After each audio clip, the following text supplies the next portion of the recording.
Operation സിന്ദൂറിന് ശേഷം പ്രതിരോധ നിർമ്മാണത്തെക്കുറിച്ച് ധാരാളം ചർച്ചകൾ നടക്കുന്നുണ്ടെന്ന് പ്രധാനമന്ത്രി നരേന്ദ്രമോദി.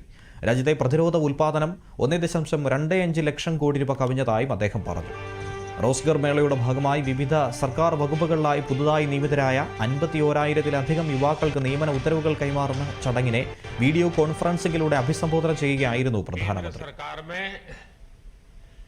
युवाओं को पक्की नौकरी देने का हमारा अभियान निरंतर जारी है और हमारी पहचान भी है बिना पर्ची बिना खर्ची।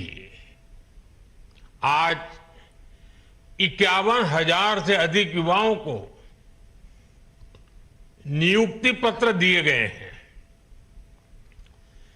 ऐसे रोजगार मेलों के माध्यम से अब तक लाखों नौजवानों को भारत सरकार में परमानेंट जॉब मिल चुकी है. റോസ്ഗർ മേളകളിലൂടെ രാജ്യത്തെ ലക്ഷക്കണക്കിന് യുവജനങ്ങൾക്ക് തൊഴിൽ ലഭിച്ചതായും പ്രധാനമന്ത്രി പറഞ്ഞു. തൊഴിൽ ലഭിച്ചവർ രാജ്യത്തിന്റെ വികസനത്തിന് സംഭാവന നൽകും. ഇന്ത്യ ലോകത്തിലെ മൂന്നാമത്തെ വലിയ സമ്പദ് വ്യവസ്ഥയായി മാറുകയാണ്. കഴിഞ്ഞ 11 വർഷത്തിനുള്ളിൽ രാജ്യം എല്ലാ മേഖലകളിലും പുരോഗതി കൈവരിച്ചതായും നരേന്ദ്രമോദി അഭിപ്രായപ്പെട്ടു. രാജ്യത്തുടനീളമുള്ള 47 സ്ഥലങ്ങളിലായാണ് 16ാമത് റോസ്ഗർ മേള നടന്നത്.